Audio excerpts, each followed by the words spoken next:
Got you. Okay, thank you. That makes a lot of sense. I am curious, what goes through your mind when you're working on a piece? Bueno, en principio de cuentas es pensar a dónde va a parar ese pedazo de Tonalá que se va. Oh, this is really cool. For starters, it's just thinking about where does this piece of Tonala will go. That's the first thing that comes to my mind. Fernando Jimón Melchor is a ceramics artist from Tonalà, Mexico, a small city outside of Guadalajara. The outside walls of his studio, Cerámica Jimón, are the same burnished orange color as many of the ceramics that sit on dusty work tables and display shelves inside. In a simple room with concrete floors, Fernando has hung decorative plates and crosses, his grandmother's miniature pots, sharp potter's tools that look more like razors than knives, and 8 huge animal masks. Clay ones. He's going to show us one. Oh, that's so cool. That's my producer, Eleanor. And next to Mr. Jimón on a folding chair is our translator, also named Fernando. So, throughout this episode, when you hear Spanish, it'll be from Fernando the artist. And when that's followed by English, it'll be Fernando the translator. And when you hear something like this, that will be Clay. Fernando has been making ceramics since childhood. And the legacy of Tonalà and its ceramics predates him by as much as a millennium. So when he says he thinks about where a piece of Tonalà will go, he's talking about the literal distance, sure, but also where the idea of his home might travel. Que guste a las personas lo que hacemos. Is this going to be liked by people? Que lo admiren. Is this going to be admired? Que se enamoren del barro de Tonalá. Is this going to make people fall in love with Tonalá clay? Que vengan y nos visiten. Is this going to make people come and visit? Y que siempre tengan en un rinconcito en su casa algo Tonalá. Is this going to be at some corner of people's houses? Are they going to be holding a piece of Tonalá? When you buy a ceramic mug or plate or sculpture, you're buying a piece of the earth itself. Fernando's pieces come in various shapes and sizes, filling up his studio. Some are fist-sized boxes or small jars covered with intricate designs. There's a large water jug made of multicolored clay, reddish, orange, and white. It's decorated with an eagle and a couple of nahual, which are shapeshifters with a cat's body and grinning human-like faces. Nahual. I thought it was a cat. Pensé que era un gato. No, es un nahual y hay una leyenda. Fernando says he finds the decorating phase of his work the most peaceful. He does these detailed paintings spontaneously, painting whatever pops into his head. The surfaces of his pieces are incredibly shiny and smooth. They engage sight, of course, and touch, but other senses too. Oh, and the moment that you put water on it, it smells. It kind of like brings back the clay smell. Hueles a pura tierra mojada. So he's saying like this super classic saying in Guadalajara that we say that the land in Guadalajara smells like wet dirt or wet clay. So hueles a pura tierra mojada, and that's exactly what this smells after you pour water on it. What does it make you feel when you smell that? El olor es como cuando en Nueva York empieza a llover. It's like as if when in New York starts raining. Y los ladrillos de las casas se mojan. And the bricks in the houses get wet or get soaked. Los ladrillos de barro. The clay bricks. Ajá, es lo que olería. ¿Cómo te hace sentir esto? No, pues contentísimo. Es un gusto, es un orgullo el oler, el sentir. He says that when he smells this, he feels like really happy and really proud. Did you know there's a name for the smell of rain? Or rather, it's a name for the phenomenon of what it smells like when dry soil gets wet. Federico Caro, a geologist and scientist at the Met, tells us it's called petrichor. Is caused by little organic molecules that diffuse in air once the water gets into the material and brings up those molecules and gets vaporized in the atmosphere around your wet soil. So clay is soil with specific properties, right? I don't know, Federico. You tell me. What actually is clay? You can think about it as a living material. Although, even rocks, you can think about them as living material. But clay, as a natural sediment, is not just clay minerals. There's a lot of other fine-grained minerals as well as organic matters mixed in it. So you have clay minerals, but you have also quartz and feldspars, iron oxides, and fragments of either decayed or preserved vegetables, as well as organic, even living matter like bacteria. On a molecular level, these minerals are organized in sheets, and those sheets are arranged in layers. Then, just add water. So give the material this property, which is called plasticity. So first you add water to make the material plastic, so you can deform it, give it a shape, which is what allows, artists and artisans to give shapes to those lump of clay. Thousands of years ago, early civilizations across almost every continent found ways to make pottery from lumps of clay. A search for the material clay in the Met's online catalog brings up about 40,000 objects. But there might be even more, since clay has many names like porcelain, ceramic, and stoneware. There are terracotta figurines and vessels from ancient Greece, hundreds of 18th-century British teapots. There are works by the mid-century Japanese avant-garde group Sodesha, where young artists wanted to make wild clay sculptures that served no specific purpose, unlike the rice bowls and teapots they were trained to create. There's a beautiful ceramic shell in the Greek and Roman galleries. It's a copy of a little conch shell. It's so beautiful. It's in its simplicity. And then there's the búcaros. A búcaro is a type of clay vessel, and the Met has 2 of them in its collection. They're believed to have been made in Tonalà, Mexico in the late 1600s, still intact. Picture 2 red, bulbous-lidded vases with spindly handles wound like vines. Made of impossibly thin clay, they're so smooth, they almost look lacquered. And tall, like a little more than 2 feet tall, totally extravagant. And these jars have made a remarkable journey. I want to tell the story of the búcaros. Starting with the clay in the ground of Tonalà, we'll see where it goes once it travels across the ocean, what it comes to symbolize in the homes of wealthy European women, and what those women did with these clay pieces, which I'm going to tell you now. They ate them. From the Metropolitan Museum of Art, I'm Camille Dungy, and this is Immaterial.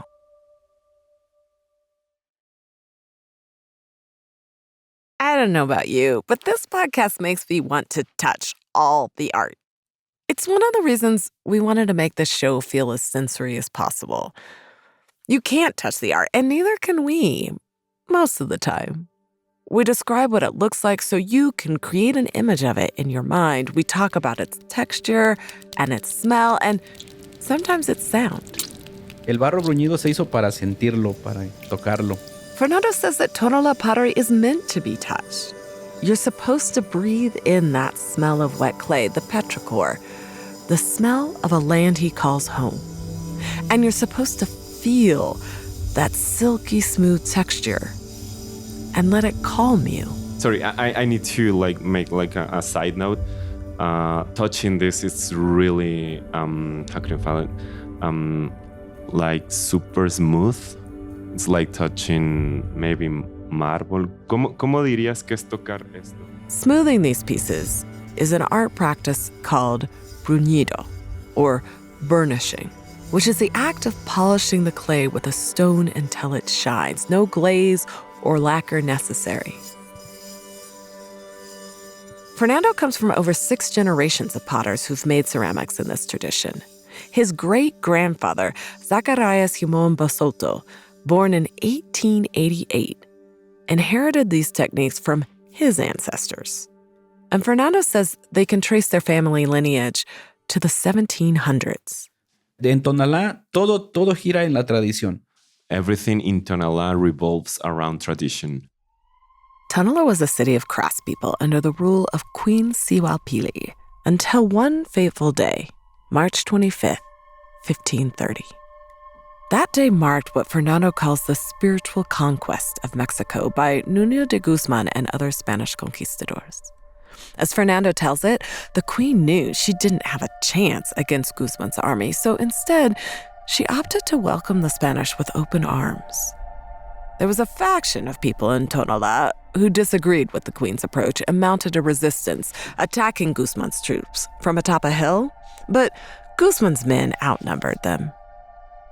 Queen Siwapili converted to Catholicism, renounced idolatry, and was given the name Juana Bautista Danza. She remained a ruler of Tonala. Fernando says she felt these steps were necessary to protect her people, and because of that, much of Tonala's history remains intact. Y gracias a esa historia se ha convertido en un pueblo lleno de cultura, de técnicas, y ahora en estos tiempos ha sido como un centro de comercio a nivel nacional.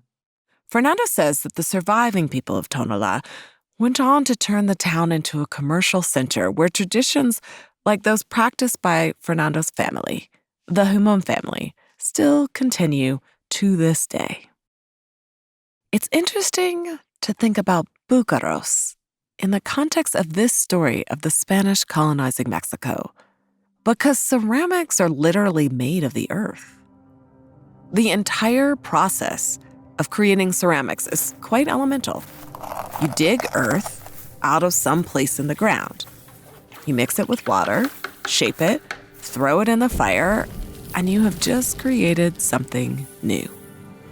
On a practical level, the clay from Tonala, thanks to its composition and porousness, is special, which makes it possible to get it as smooth as marble.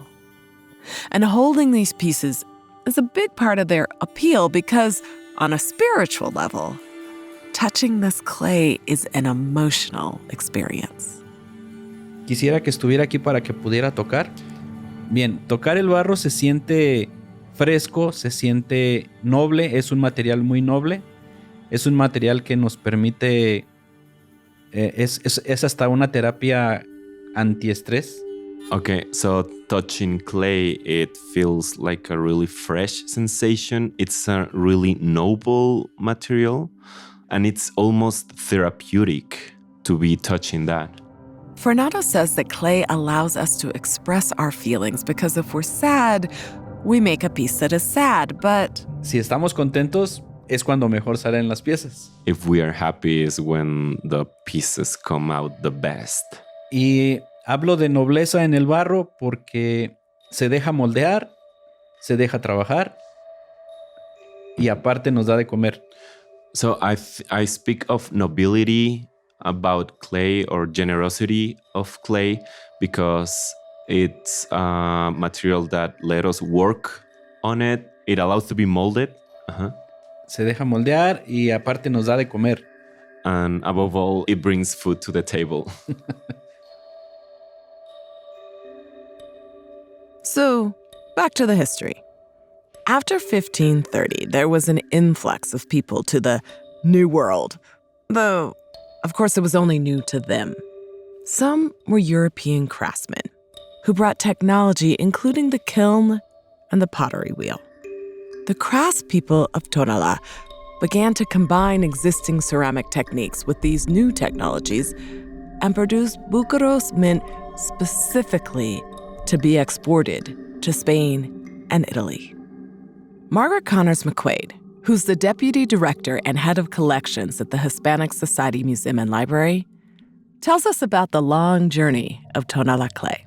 It has to be collected, it has to be brought to the workshop, it has to be purified. They often do that with their feet. The clay is massaged with their feet.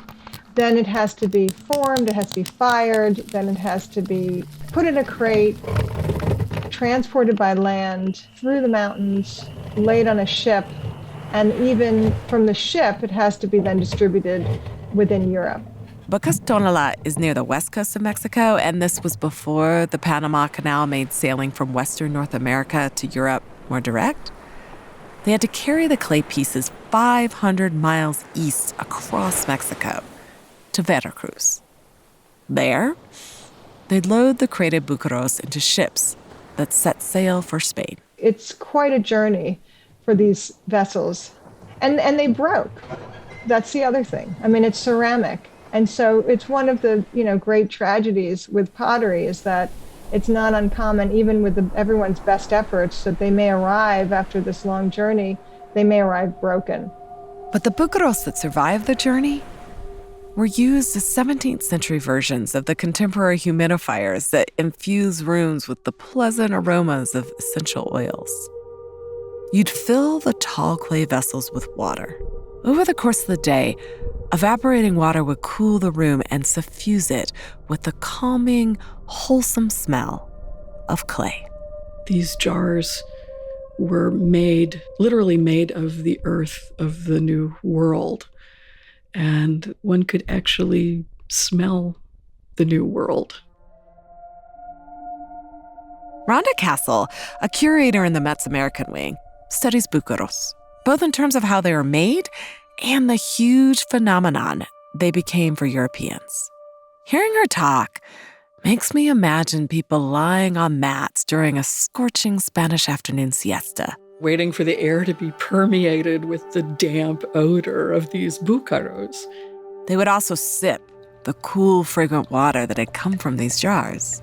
Búcaros were immortalized in paintings by at least 4 prominent Spanish artists of the era, including Diego Velasquez. The jars were also mentioned in travelogues, referred to in works by the Spanish Golden Age playwright Lope de Vega, and written about in the letters of the Florentine scholar Lorenzo Magalote. I'm very interested in looking at early so-called first-hand eyewitness accounts of things, not because I think they're necessarily objective, but because I think they manifest the values of the person making the observations. I mean, I think it was Magalote who said that these smell like America. It's hard to know where trends begin or what causes a particular health claim to emerge, but at some point, búcaros go from room-cooling, aroma-wafting New World humidifiers to a 17th century European version of the master cleanse. People are eating the clay, which is sort of a crazy idea. This is Margaret again. She says that the búcaros they ate were the ones that didn't survive the journey and broke. Those shards were either eaten whole or, more often, ground down into a powder and mixed with water. She also says that despite collecting jars from other regions that produced them, like Chile and Portugal, people believed the jars from Tonalà were special. One aspect that I found quite interesting from an 18th century description of the pottery is that they were actually adding in Tonalà, like some nectar of a local plum to the interior of the vessels from Tonalà. And I think that must have been done intentionally so that it gave off or certainly aided in this sort of wonderful smell that everyone was talking about of the pieces from Tonalà. And of course, the taste. I'm not sure that particular flavor would be retained for a long period of time, but going back to the thought of marketing, that clearly helped them in the sale of these pieces. Federico, the geologist, says that clay smells and tastes differently depending on where it's from. So clay from Tonala is definitely not going to smell or taste like clay from New York City. It's not only because of the clay minerals, but also based on whatever bacteria and other organic materials are in there. When you train as a geologist at school, one way of recognizing rocks and soils is actually to smell them and kind of lick them. And based on the feelings that you get, acidity versus basic feeling on your tongue or smells, then you can decide, how much of a certain mineral is in that sample that you are smelling or licking. So there is a connection between the smells and flavors and the composition of clay. But the fascination with Tonala búcaros goes deeper than the taste of its clay or any plum nectar that was added. To me, it's almost like people were consuming a piece of the Americas, this world that was such a mystery to so many people who were unable to travel. It's important to keep that in mind. I mean, they talked about how the búcaros de Guadalajara, the pieces made in Tonalà, were the most delicious. And so I think it's important to really ask ourselves, why did they think that?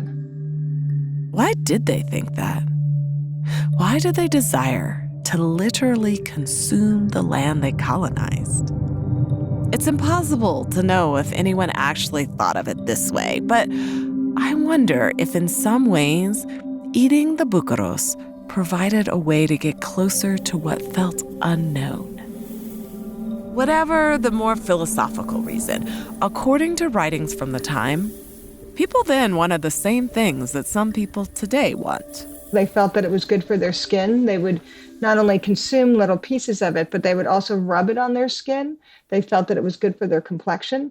If you add clay, it's a low-fired clay and a little water, and you put it on your face, we put masks on our face all the time.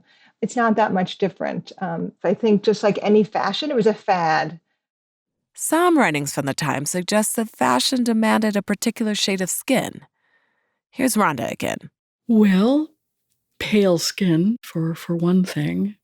There are places where they talk about the appearance of women. They'll talk about the effects of eating bucaros, not just clay, but fired clay, on typically pale, lovesick women. One of the things I love about these objects is that it tells us so much about attitudes toward women and toward female beauty. And it is reflected in the broader culture. In literary culture, for example, you'll find references to it in Spanish Golden Age poetry and drama. In one example from Lope de Vega, he wonders whether one woman is pale because she's in love or because she's been eating clay. Historians also wonder whether these women actually weren't trying to achieve pale skin, but instead sought the brighter golden shade some people today get in tanning salons. We just don't know. In the 17th century, what were women trying to achieve? In terms of what it may have done to our stomachs, it clearly probably caused some liver damage. And we know that today, if you have liver damage, your skin will turn more yellow. Both Rhonda and Margaret shared an account from a French countess, Maria Catherine d'Aulnoy, who traveled to Madrid in 1679 to visit the Princess Monteleone. When she got there, she was shocked and, dare I say, quite judgmental about what she witnessed. Here's her writing. I have already told you that they have even a great passion for this earth, which frequently cause them great obstructions. Their stomachs and their bellies will be swelled with it and become as hard as a stone, and they themselves as yellow as saffron. I have mind to taste this ragu, which is so much esteemed beyond its worth. But I declare, I had rather eat a piece of stone. Which I think is pretty funny because she's talking about how she is tempted, but she'd rather not. She thinks it's a little crazy. She doesn't quite understand. The Countess goes on to say that the bucaros clay has a great number of properties that are good against poison and cure an abundance of diseases. And then this is her final point. I have a great cup made of it, which holds a pint. It spoils wine that is put into it, but it makes water excellent.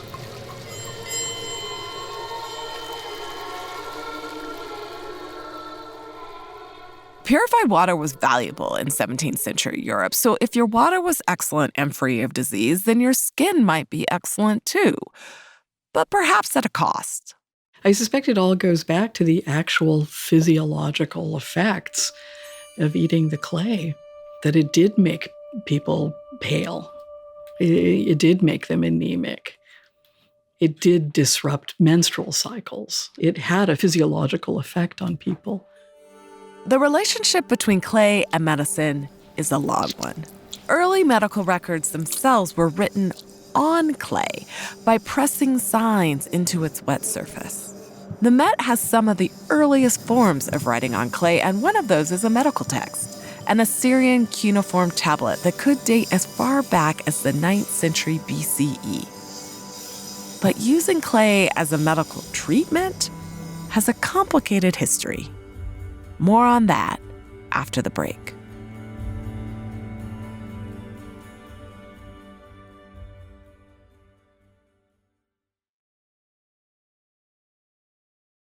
There's nothing new about eating clay. The ancient Greek physician Hippocrates warned against eating dirt, while in the 1st century Pliny the Elder described medicinal uses for clay. Think kaopectate, which was originally derived from a kind of clay called kaolin. There's also pica, which is the urge to eat anything that's not usually considered food, like dirt or clay. These cravings sometimes arise in pregnant people or malnourished people. But every few years, you still see a kind of new agey approach to clay eating. As recently as August of 2021, the actress Shailene Woodley made headlines for her comments on the benefits of eating clay, which she claimed bonds to negative isotopes. And I do not know. I can't fully explain her reasoning. And many medical experts were quick to point out that she couldn't either. So thinking about all this, it's around this point in the story that my producer Eleanor and I were starting to get a little worried about whether people were going to hear this and feel tempted to go eat some clay themselves. Eleanor took this concern to Jorge Canizares Azquera, a historian of science and medicine who also studies the búcaros. I feel like I need to make a disclaimer in this episode that people probably shouldn't eat clay, right? I don't think you need to say that. I mean, by all means, if you want to eat clay, go for it. Really? Of course. Why not? Have you ever eaten clay? I'm so curious. No, I haven't.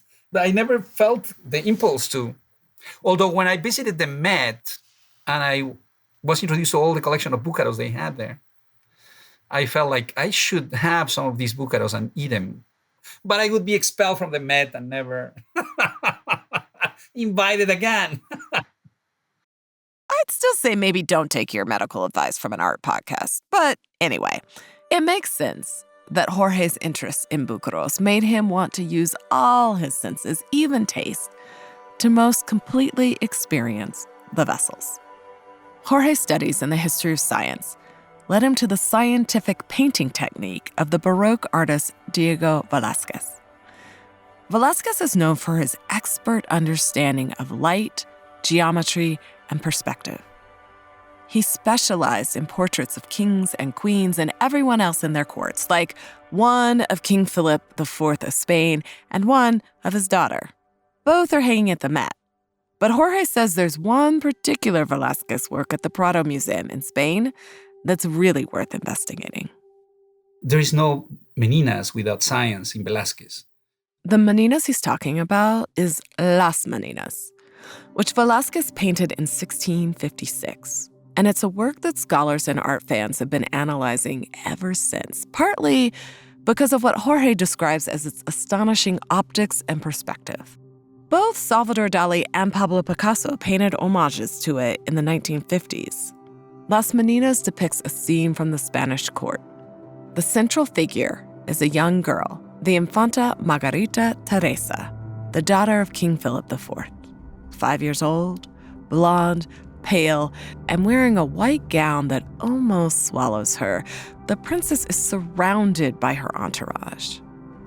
One of the infanta's ladies-in-waiting, the titular Meninas, curtsies beside her, serving her a silver platter on which there's a small red búcaro. It's right in the middle, this red object. The menina is given to the infanta. And so it became clear that it was a baked clay, and somebody made an argument that it was a búcaro from Tonalà. And so when I came across the búcaros of Velasquez, that is one of the things that caught my attention, because Velasquez appears to be making a medical argument there as well. Why would someone be handing the royal child this búcaro? It could be that her lady-in-waiting is offering a drink of water infused by the earthy scent of the clay. But Jorge sees another possibility. He was also making a statement about the case of the infanta Margarita, who had a precocity of puberty. According to physicians of the time, she had fairly early menstruation. What Jorge just said, precocious puberty, means that there is some conjecture that the infanta started to menstruate much, much earlier than is usual for girls. Perhaps it's worth noting here that the infanta, who was at the time the sole heir to the Spanish crown, came from what you might call a very close-knit family. Her father was also her mother's uncle. So it's possible that the precocious onset of puberty was a manifestation of genetic anomalies. Given her age, and there was preoccupation in the court about that, and so the búcaro it addresses that issue directly.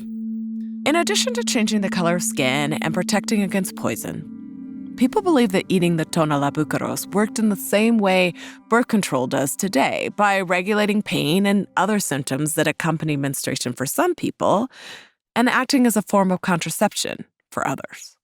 So out of that painting, I became interested in búcaros in general and the role in courts, precisely because it allowed them to enjoy sex without having to worry about pregnancy. Jorge even tells us that nuns ate búcaros to bring them visions of God. These búcaros seem to offer something for everyone who took a swig or a nibble. And so I'm curious, what did they taste like? Here's Margaret. Certainly, I've smelled them. I haven't tasted them. As a curator, it would be not necessarily well taken for me to just take a bite of the pottery. But I've certainly smelled them. I mean, they have this wonderful kind of earthy smell. But you could see how someone could be just really taken by this idea of smelling the earth from another land, from a distant land. It's interesting to think about the nature of belief. How great would it be to be able to buy just one object that would fix all your problems? It would make you beautiful. It would give you control over your sex life. It would protect you against toxins. It would even make the water you drink taste great. And it might help you connect to God and serve as a connection to cultures and lands beyond your own. An object like that would be something to covet. These are powerful ideas, impossible to contain once they take hold. By the late 17th century, many Spanish noblewomen who collected búcaros didn't seem to be using them as humidifiers or even drinking cups, but instead kept them in what were known as curiosity cabinets, places to store and display these signifiers of their status, wealth, and access. Margaret says that the largest known collector was a noblewoman named Doña Carolina Velez de Guevara. She had thousands of pieces of búcaros, which is quite astonishing. And the collection, which includes búcaros made in Portugal and Chile, as well as Tonalà, is now in a museum in Madrid. So today, if you go to the Museo de América, to their storage rooms, you can just see shelves and shelves and shelves of these wonderful búcaros, including the wonderful jars with these twisted handles, the forms with all the dimples in them. I mean, I always think, what is collecting for? Was she collecting just for herself? Was she collecting so that she could say, I have the largest collection of búcaros? Or was she using these pieces? Was she having big parties so that people could enjoy their own piece for that evening? Margaret says it's hard to know.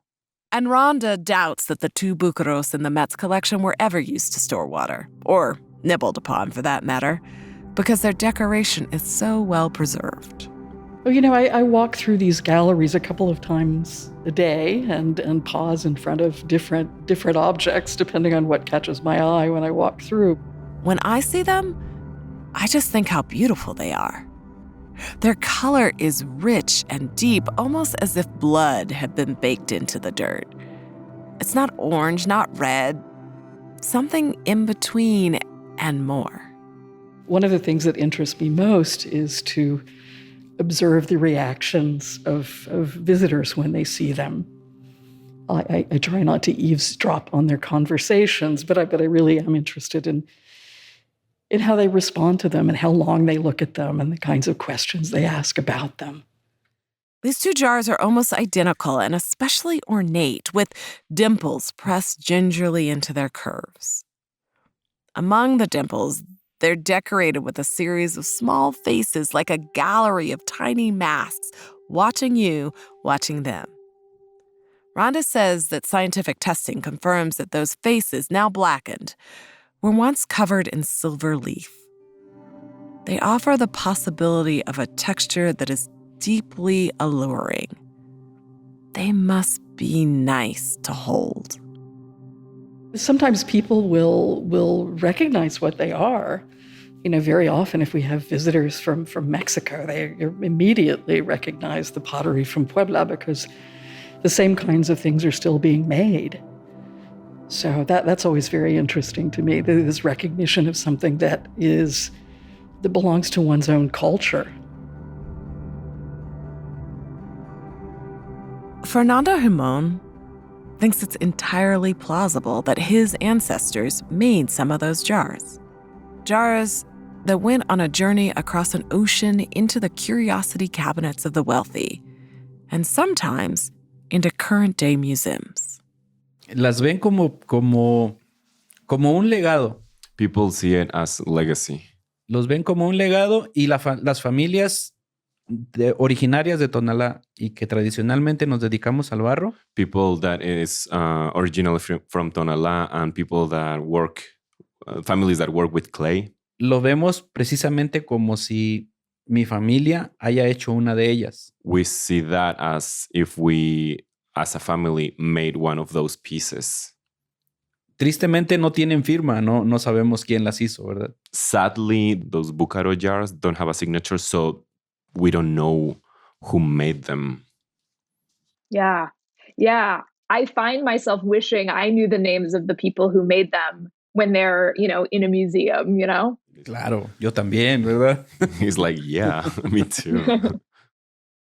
We were curious if Fernando had heard about the people who ate the búcaros. Like, how must it feel to know there were people eating your family's artwork?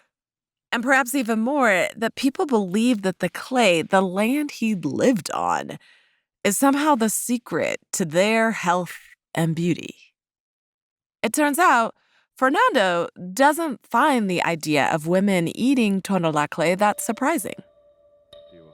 Si habías escuchado algo así. Como anticonceptivo no, pero sí para el estómago. He says not as contraception, but yes for stomachache or para dolores de estómago. Para dolores de estómago. For stomachaches, not for not for birth control.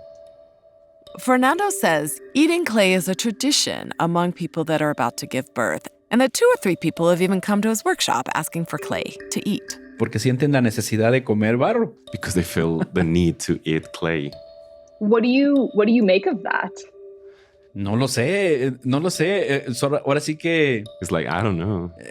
es algo que la mujer o las mujeres sienten en ese momento, esa necesidad, ¿no? Tal vez de saciar el gusto. He's like, it's something that women feel like eating in that moment. La sensación de masticar, tal vez, el sabor, no sé. The sensation of chewing, the flavor is, I don't know. El sabor del barro es muy rico. Sí lo he probado. He says that clay's taste or clay's flavor, it's tasty. He says he has tasted himself. What does it taste like? A tierra mojada. Wet dirt. That wet dirt, Fernando says, is precious. He says that there aren't any places in Tonalà anymore where you can dig clay out of the ground yourself. Instead, he buys half his clay from the neighboring towns. The Tonalà white clay is an endangered species because the city keeps building housing developments on top of the banks where the clay deposits live and doing nothing to preserve them. What Fernando does have control over, he hopes, is the preservation of his family's art traditions. Está en peligro de extinción. It's also endangered of extinction. En Tonalá, solo nuestra familia lo trabaja. In Tonalá, the barro bandera technique, it's currently only being worked by the Jimón family. Barro bandera, or flag clay, uses only the colors of the Mexican flag, red and white from the clay itself, and a natural green coloring added after the vessel is fired in a wood kiln. Y ahí la importancia que yo veo en que mis hijos continúen trabajándolo. And this is the importance that I see that my children are still working with that technique. Porque si ninguno de ellos lo sigue trabajando, esta técnica morirá. If none of my children keeps working on this technique, the bandera technique, this technique will die. Fernando says that he can be kind of pessimistic sometimes. He has 4 children, all of whom make art themselves, but it often seems to him like all they want to do is play video games. It's a constant war between us and technology, he says. According to Fernando, art is very much the engine of Tonala's economy. If you go to visit, you'll encounter huge markets where artists set up their wares, but he says you have to be careful. Some of the pieces that are sold in those markets aren't made locally. Some aren't even made in Mexico at all. To find the real Tonalà pottery, you have to go to an artist's workshop, meet them, spend time with them, learn about their craft and their history. Y creo que por lo menos alguno de mis hijos seguirá, por lo menos espero los 4, pero espero que todos sigan con la tradición. I hope that at least one of my kids carry on with the tradition. Espero ver bueno, no sé hasta dónde la vida me permita, pero hasta donde me permita ver que la tradición familiar sigue, continúa y que se va a seguir hablando de Tonalá a nivel mundial. I hope that as long as I'm still alive, I can see that Tonalà clay is being spoken about throughout the world. While Eleanor did this interview, Fernando's 27-year-old son stood in the studio capturing a video on his iPhone. Fernando turned the conversation to another clay tradition, the Tostawanas masks that hung on a wall in their workspace. Seeing these masks, I'm reminded again of that malleable quality of clay. How Fernando called it a noble material. Because of both its molecular structure, but seemingly also its spirit. clay allows itself to be molded in the literal thousands of ways that you can see it at the Met. Yet, no matter where in the world it lands, it's a material that seems to always honor the earth that it came from. Like every July 25th, when people of Tonalà celebrate the Fiesta de Santo Santiago, they dress up in furs, carry wood and leather shields, and wear these enormous, ornate, grotesque clay masks to honor the memory of the indigenous people who fought against Nuño de Guzmán and the Spanish conquest. Y uno de los tastuanes es mi hijo. Aquí tiene su máscara. And one of those taxtuanes is Fernando's son. And Really? he's showing us the mask. Yeah. You want to see? Yeah. Okay, what's the name of your son? Fernando, también. Yeah. So there are 3 Fernandos in this room, Eleanor. Amazing. Fernando, the son, puts the Tastuana mask on and dances around. The mask's wild expression snarls and swipes through the air, fangs bared, wide blue eyes unblinking, its long white horsehair shimmering and its scowl unchanging. Wow. That's incredible. He's doing the signature moves. In the Fiesta de Santo Santiago, a group of Tastuanas like this engage in a ritual mock battle. They fight someone dressed as Santiago or St. James, who bears a whip or a sword and represents the Spanish Catholics. As he dances, the young Fernando exclaims from behind his mask. ¡Aizca quema! He's doing... ¿Qué grito hiciste? Aizca quema. Aizca quema. Que significa contigo hasta la muerte. That means with you till death.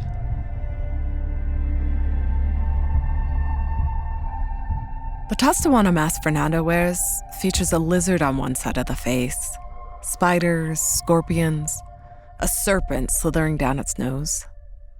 Yellow bumps represent smallpox and other diseases the Spanish brought with them to Mexico.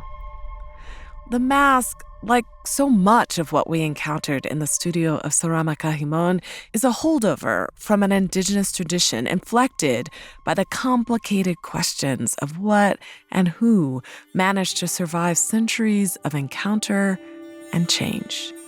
It looks heavy, yet Fernando continues his dynamic movements. He made it himself, his father says, beaming at the camera. It's a talented family, as you can see.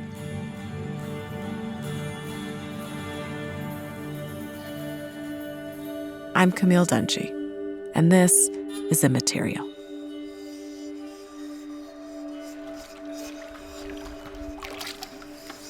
Immaterial is produced by the Metropolitan Museum of Art and Magnificent Noise.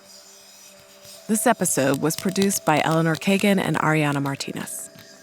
Our production staff also includes Jesse Baker, Eric Newsom, Adjoa Jima Brimpong, and Elise Blinnerhassen. And from the Metropolitan Museum, Sophie Anderson, Sarah Wombold, Benjamin Corman, and Rachel Smith. Sound design by Ariana Martinez. Engineering by Ariana Martinez and Paul Schneider. This episode includes original music composed by Austin Fisher. Additional recording and translating by Fernando Hernandez. Fact-checking by Christine Baird. The podcast is made possible by Dasha Zukova Niarkos. Additional support is provided by Bloomberg Philanthropies.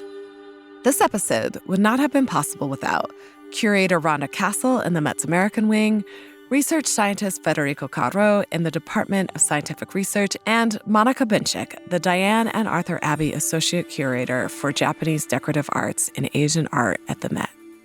Special thanks to Sarah Cowan, Lam Toi Vo, and Art Shack Brooklyn, and to Marie Clapeau for playing the role of our French Countess. To see Fernando's ceramic artwork, the Tastuanas mask, the bucaros, and more, visit the Met's website at metmuseum.org. I'm Camille Dungy.